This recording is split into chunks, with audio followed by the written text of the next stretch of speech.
Assalamualaikum warahmatullahi wabarakatuh.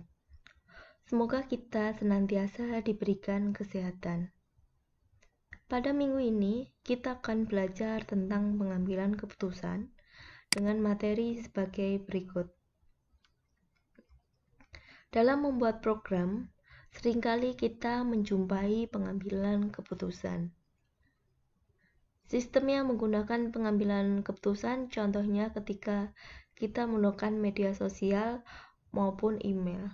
Ketika kita mau mengakses layanan, maka kita harus login terlebih dahulu.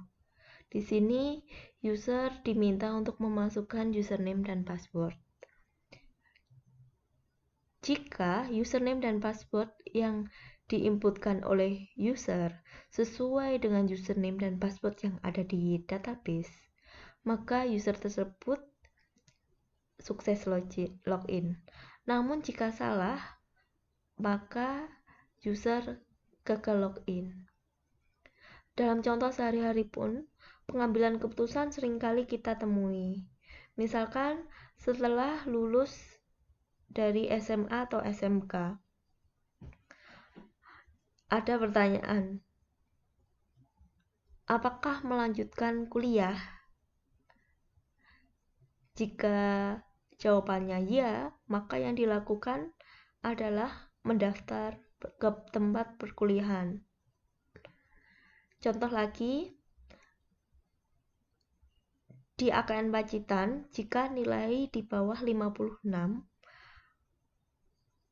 maka mahasiswa tersebut harus melakukan ujian perbaikan. Contoh lain, jika tinggi badan lebih dari 170, maka orang tersebut tinggi. Jadi di sini pengambilan keputusan ada jika kondisinya benar ya, dan maka yang dilakukan apa. Jika salah, maka apa yang terjadi seperti itu.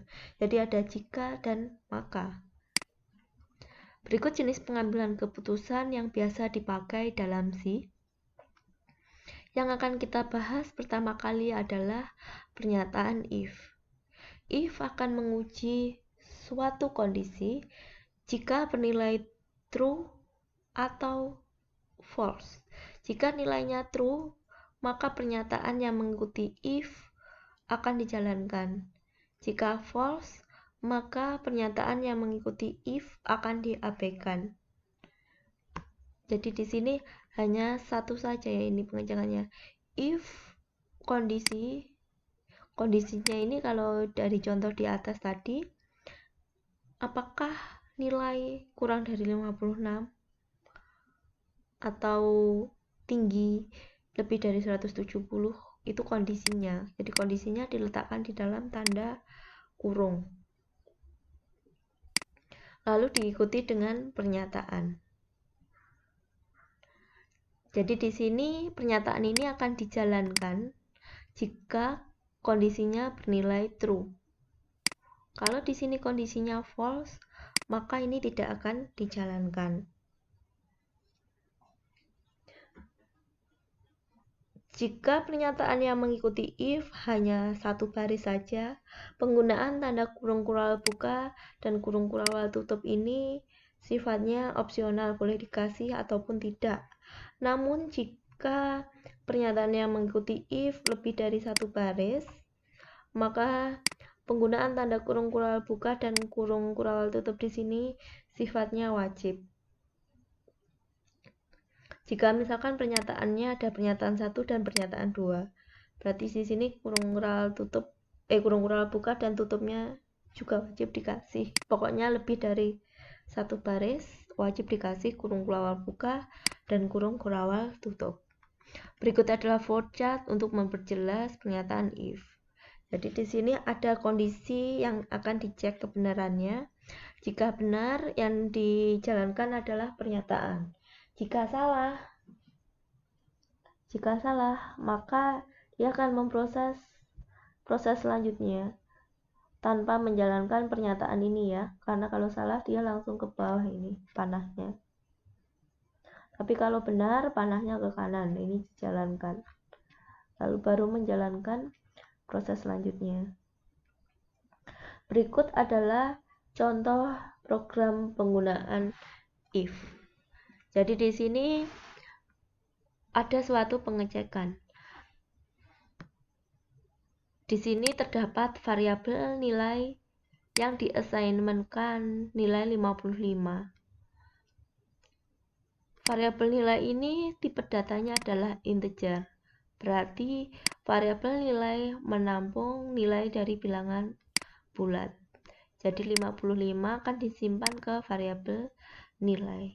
Sehingga di sini if dalam kurung nilai kan tadi kan 55 ya isinya ya. Berarti di sini 55 apakah kurang dari 56? Benar apa salah? 55 apakah kurang dari 56? Benar ya. Karena benar, pernyataan di sini dijalankan. Jadi outputnya adalah ujian perbaikan. Jika misalkan nilainya ini 60. Kalau 60 kan ketika dicek di sini, if 60 apakah kurang dari 56? Salah kan ya? Karena salah, maka pernyataan di dalam if ini tidak akan dijalankan. Jadi outputnya nanti kosong, nggak ada. Berikut adalah contoh pernyataan yang mengikuti if lebih dari satu baris. Di sini nilai apa masih sama ya, jadi tapi ketambahan ini karena di sini lebih dari satu baris, maka wajib dikasih tanda kurung kural buka dan kurung kural tutup. Ini bisa kita jalankan di isinya.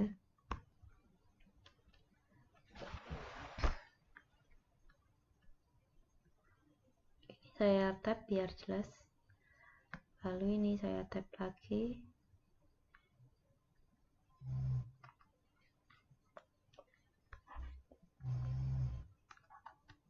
Ini saya jalankan ya. 55 nih nilainya 55 apakah kurang dari 56? Karena iya, maka ini outputnya 2 ini ya, pernyataan ini dijalankan. Kalau nilainya ternyata 60, outputnya kira-kira apa?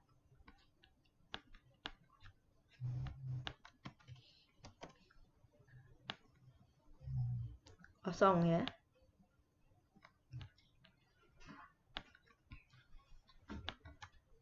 Misalkan di sini saya tambahkan output printf nilai kurang.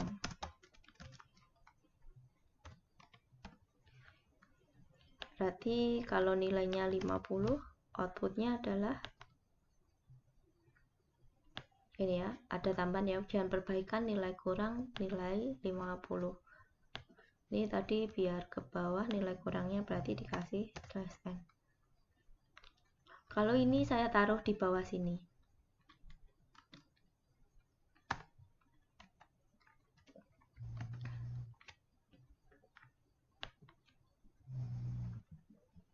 Ini masih tiga-tiganya di print ya. Ya, karena ini tetap dijalankan. Jadi karena jika ini nilainya 60, yang keluar adalah karena nilainya 60, maka yang keluar adalah yang di bawah ini saja. Yang ini tidak dijalankan. Kenapa tidak dijalankan? Karena 60 lebih dari 56, maka di sini kondisinya salah. Karena salah, pernyataannya mengikuti if tidak dijalankan. Di sini dijalankan ini nilainya ini karena ini di luar dari pernyataan if. Kalau ini saya taruh di dalam sini, kalau nilainya 60, maka ini tidak keluar tiga-tiganya. Jadi paham ya perbedaannya ya. Ini karena ini di luar dari if, maka jika ini kondisinya salah, ini tidak diproses dan akan menjalankan pernyataan selanjutnya. Selanjutnya adalah if else. Pada pernyataan if, jika kondisi salah, maka pernyataan yang mengikuti if diabaikan. Namun jika if else di sini mengizinkan jika benar yang dijalankan apa dan jika salah yang dijalankan apa. Kalau di sini tadi kan jika nilai kurang dari 56 maka ujian perbaikan. Tapi jika nilainya ternyata 56 atau 56 ke atas, harusnya kan ada output lulus seperti itu. Kalau karena di sini pakai if, hal tersebut tidak ada. Dengan if else di sini diizinkan pemilihan pernyataan yang berbeda untuk dijalankan ketika kondisi bernilai true atau kondisi bernilai false. Jadi gambaran flowchartnya adalah sebagai berikut. Di sini terjadi pengecekan kondisi. Jika benar, maka pernyataan 1 dijalankan. Jika salah, maka pernyataan 2 yang dijalankan. Di sini contoh format penulisan if else. If kondisi yang dicek di sini dalam kurung kondisi yang akan dicek, jika benar pernyataan yang dijalankan ini, jika tidak else yang dijalankan adalah ini. Contoh pada program. Jadi di sini ya, jika nilai kurang dari 56, maka ujian perbaikan dan nilai kurang. Jika tidak, maka di sini menampilkan lulus. Lulus. Ini kalau saya jalankan, outputnya adalah lulus, nilai 60.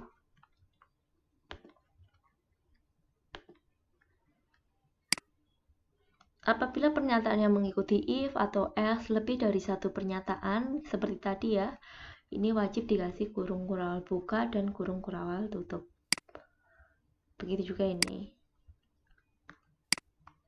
Namun kalau hanya satu baris, sifatnya boleh dikasih ataupun tidak.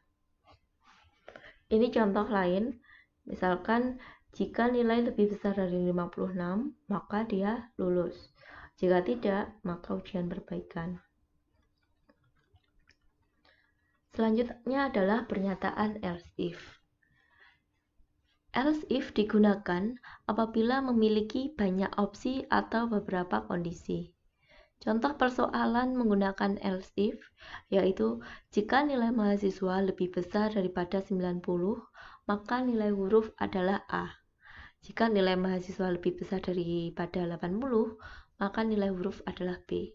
Jika nilai mahasiswa lebih besar daripada 70, maka nilai huruf adalah C. Jika nilai mahasiswa lebih besar daripada 60, maka nilai adalah D. Jika tidak, maka nilai adalah E. Karena di situ terdapat banyak pilihan, maka contoh soal seperti itu bisa menggunakan else if karena kondisinya lebih dari satu. Flowchart dari else if adalah sebagai berikut. Di sini terdapat beberapa kondisi. Kalau yang if dan if else tadi kan kondisinya hanya satu. Kalau else if di sini terdapat banyak kondisi. Jika kondisinya di sini benar, kondisi 1 benar, maka lari ke sini panahnya. Pernyataan 1 ini akan dijalankan. Kemudian dia akan turun ke bawah ke sini. Ini tanda panah ya.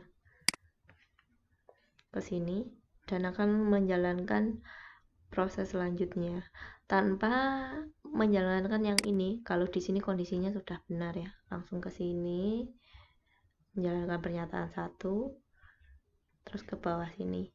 Namun jika kondisinya ini salah, maka dia lari ke sini akan mengecek kondisi kedua. Jika kondisi kedua benar, yang dijalankan adalah pernyataan 2. Namun jika kondisi 1, kondisi 2 salah, dia akan mengecek kondisi selanjutnya sampai menemukan kondisi yang benar. Misalkan kondisi terakhir yang benar ya, maka dia akan menjalankan pernyataan yang ini.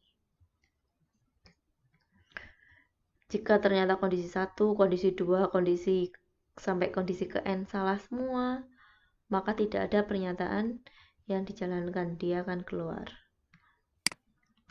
Berikut adalah format penulisan else if.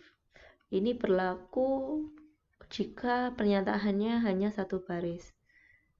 Jadi else if-nya di sini bisa lebih dari satu. Jadi bisa else if, else if, else if, else if gitu. Tergantung berapa banyaknya kondisi. Ataupun hanya if, else if saja itu boleh juga. Jadi tergantung jumlah kondisinya. Else if juga bisa diikuti dengan else. Kalau di flowchart tadi, ini kan kondisi 1, kondisi 2 sampai kondisi n tidak ada yang benar. Maka kan pernyataan 1 sampai pernyataan 3 kan tidak dijalankan. Namun dengan else di sini, jika kondisi 1 dan kondisi di dalam else if itu salah semua, maka yang dijalankan adalah pernyataan yang mengikuti else.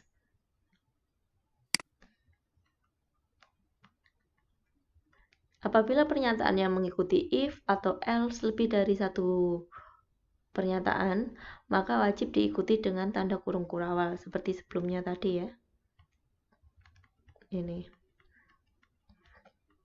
Ini contoh penggunaan else if dalam program. Di sini terlihat kondisinya lebih dari satu ini. Ini kondisi, ini kondisi, ini kondisi. Karena kondisinya lebih dari satu seperti ini, maka kita menggunakan else if. Ini nilai di set 59. Tipe datanya integer berarti bilangan bulat. If nilai 59 kan berarti ya. 59 apakah lebih besar daripada 90? Salah kan ya? Karena salah, ini tidak dijalankan ya, karena salah ya. Dia akan masuk ke sini ya. Nilai 59 kan berarti nilainya kan masih 59. 59 apakah lebih besar daripada 80? Masih salah lagi. Maka dia akan menjalankan ini selanjutnya. 59 apakah lebih besar daripada 70? Masih salah lagi. Dia akan mengecek kondisi yang ini. 59 apakah lebih besar daripada 60? Masih salah lagi. Karena kondisinya di dalam if maupun else if salah semua, maka yang dijalankan adalah yang else. Namun bila di sini misalkan nilainya adalah 85. Jika nilainya 85 di sini, 85 apakah lebih besar daripada 90? Salah ya. Karena salah, dia akan mengecek di sini. 85 apakah lebih besar sama dengan 80? Benar ya. Karena benar, dia akan menampilkan output huruf B. Jika nilainya 65, kalau 65 berarti yang ditampilkan adalah yang ini ya.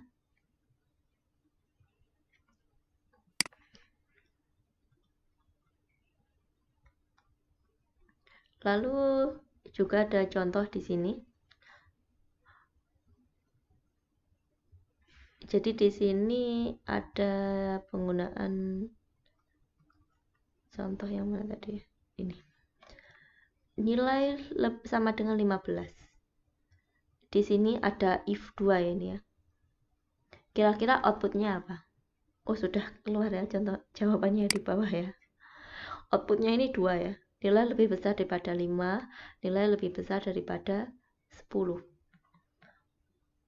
Ini bisa seperti ini dikarenakan if-nya 2. Jadi 15 apakah lebih besar daripada 5? Karena ya, ini ditampilkan.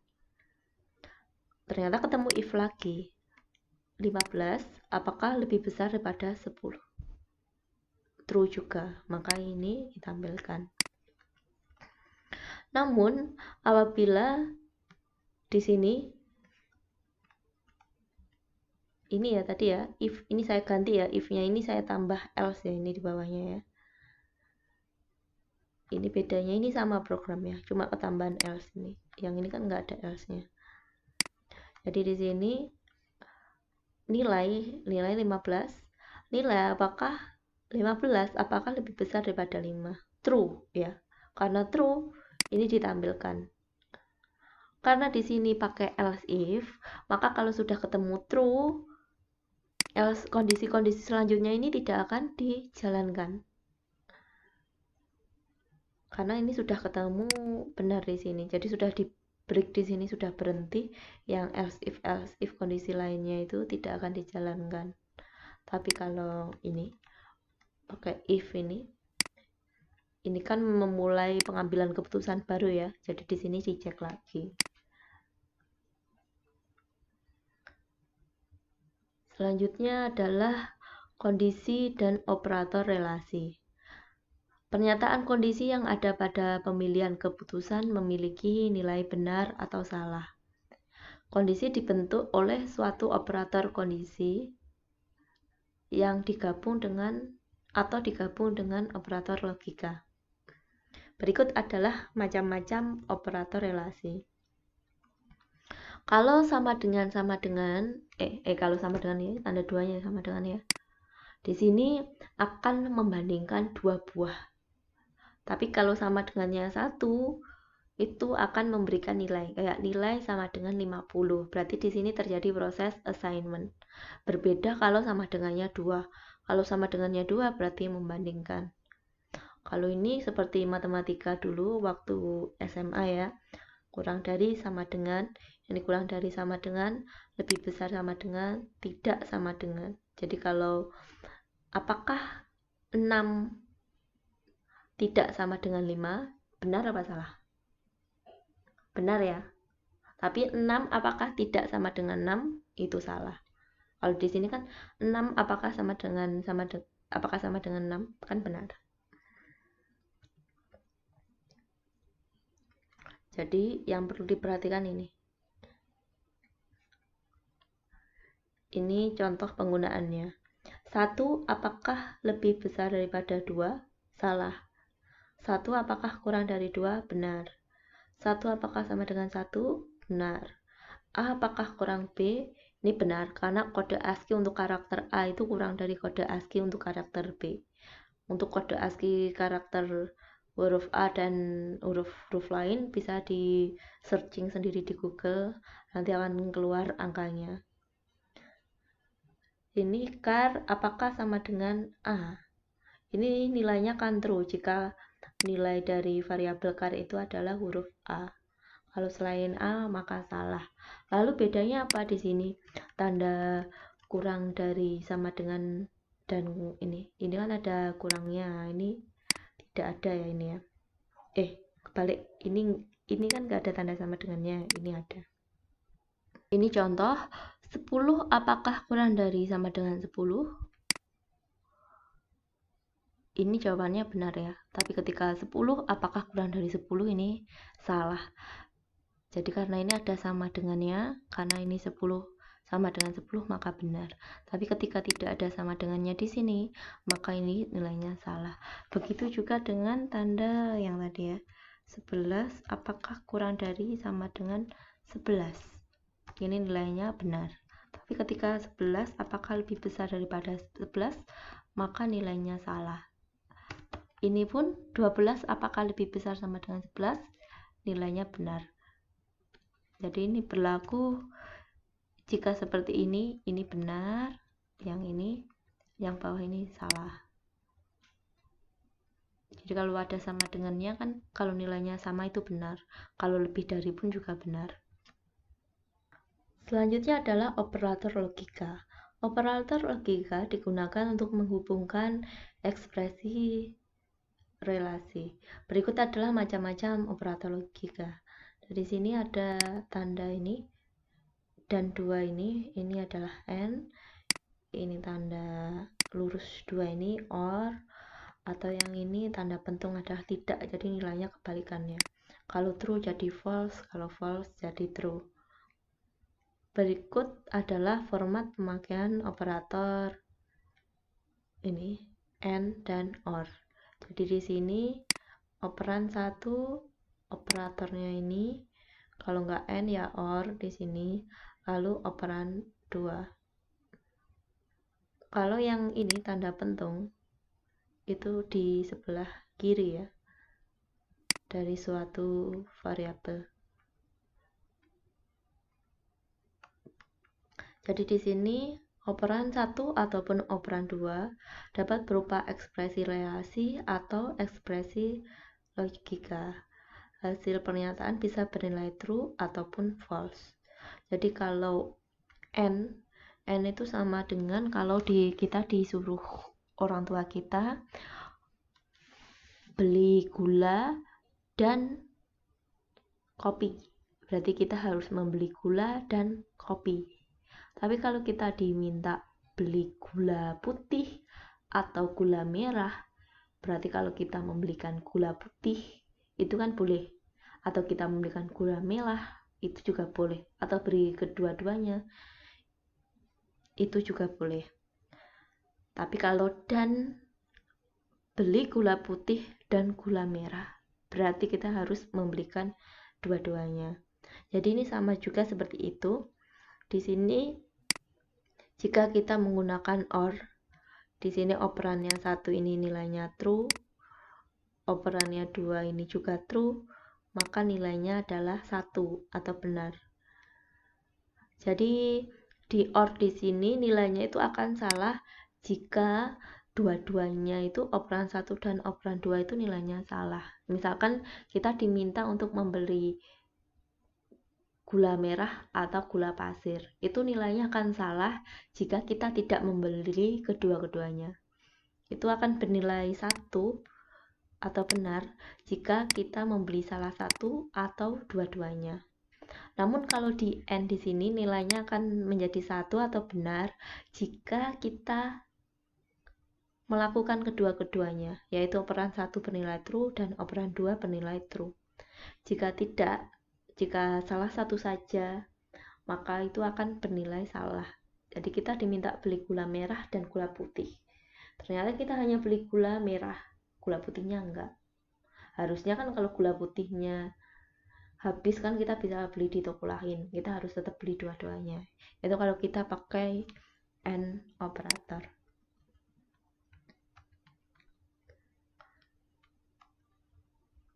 Ini misalkan apabila ada syarat mahasiswa yang diterima di AKN Pacitan adalah mahasiswa yang lulus seleksi masuk dan mahasiswa yang melakukan daftar ulang. Jadi ini syarat 2 ini harus dilakukan. Jadi kalau misalkan hanya lulus ujian seleksi masuk tanpa melakukan daftar ulang, dia itu tetap tidak bisa menjadi mahasiswa KN Pacitan. Atau ternyata dia tidak lulus seleksi ujian masuk, tetapi tiba-tiba daftar ulang. Kan nggak ada yang seperti ini kan ya. Kalau namanya juga nggak lulus ujian kan harusnya dia tidak melakukan daftar ulang. Jadi yang diterima menjadi mahasiswa KN Pacitan ini syaratnya lulus ujian seleksi masuk dan daftar ulang. Karena pakai dan ya di sini ya, maka dua-duanya ini harus benar, dia baru nilainya true. Kalau ternyata salah satu saja ini nggak lulus ataupun nggak daftar ulang, maka nilainya itu adalah false atau salah ya. Karena pakai dan and, sehingga kedua syarat tersebut dua-duanya harus dilakukan. Operator OR akan menghasilkan nilai 0 apabila operan 1 dan operan 2 bernilai false. Jadi ini logikanya ketika terdapat syarat, mahasiswa teknik informatika di jam kosong diminta untuk mengerjakan tugas atau belajar mandiri. Di sini mahasiswanya akan bernilai benar jika dua-duanya dikerjakan. Jadi jika mahasiswanya mengerjakan tugas atau belajar mandiri itu yang dilakukan mahasiswa tersebut benar. Ataupun mahasiswa hanya belajar mandiri saja itu juga benar, atau mahasiswanya hanya mengerjakan tugas itu juga benar. Namun jika dia tidak mengerjakan tugas ataupun tidak belajar mandiri, maka ini menyalahi aturan yang diberikan instruksi dari dosen tersebut. Di sini contoh penggunaan ekspresi logika. Jadi di sini jika nilai lebih besar daripada 10 dan nilai 2 juga lebih besar daripada 10, maka tulisannya di sini kedua buah bilangan lebih besar daripada 10. Karena di sini ini 15 ya. 15 true ya ini ya. Yang ini 20 apa lebih besar 10 juga true. Karena dua-duanya true, maka ini dijalankan. Namun jika nilai ini misalkan 5 ya ini ya. Ini 5, apakah lebih besar 10? False. Yang ini true. Karena false dan true hasilnya adalah sesuai tabel yang tadi ya, bisa dilihat ya. False dan true ini kan 0. Karena 0, maka ini tidak dijalankan. Atau sebaliknya, nilai 2-nya ternyata hanya 2. Ini kan berarti 15 apakah lebih besar daripada 10? Benar. Nilai 2, ini kan tadi 2 ya. 2 apakah lebih besar daripada 10? Salah. Karena ada salah satu yang salah, maka nilainya salah. Ataupun dua-duanya ini. Nilai ini 5, ini nilai 22. Berarti ini kan ini salah. Karena salah kedua-duanya, maka yang ini tidak dijalankan. Jadi di sini berjalan ketika operan 1 dan operan 2 itu nilainya benar. Sedangkan kalau memakai OR, di sini salah satu aja nilainya true atau dua-duanya nilainya benar, maka ini dijalankan. Ini ya, misalkan 5 apakah lebih besar daripada 10? Salah ya. Ini 20 apakah lebih besar daripada 10? Benar. Karena benar, ada salah satu saja yang benar, maka printf kedua bilangan lebih besar daripada 10 ini dijalankan. Harusnya di sini salah satu bilangan lebih besar daripada 10 atau kedua buah bilangan lebih besar daripada 10 ya isinya ini, tapi nggak masalah. Berikut adalah prioritas operator logika. Jadi kayak operator yang di bab sebelumnya dulu, yang didahulukan tambah sama kali, didahulukan mana? Didahulukan kali dulu kan ya. Bagi sama kurang didahulukan mana? Didahulukan bagi dulu. Begitu juga ini. Jadi yang tertinggi itu ada di atas ini, semakin ke bawah ini semakin terendah. Jadi kalau yang ini tadi,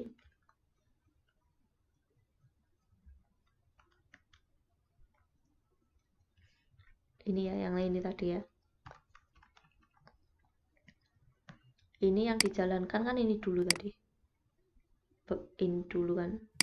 Baru menjalankan ini. Karena kan sesuai prinsipnya di sini. Yang didulukan kan yang ini, baru ini. Begitu juga yang atasnya tadi. Ini dulu yang dijalankan, baru yang ini. Karena kenapa? Karena yang N dan OR ini ada di urutan terendah.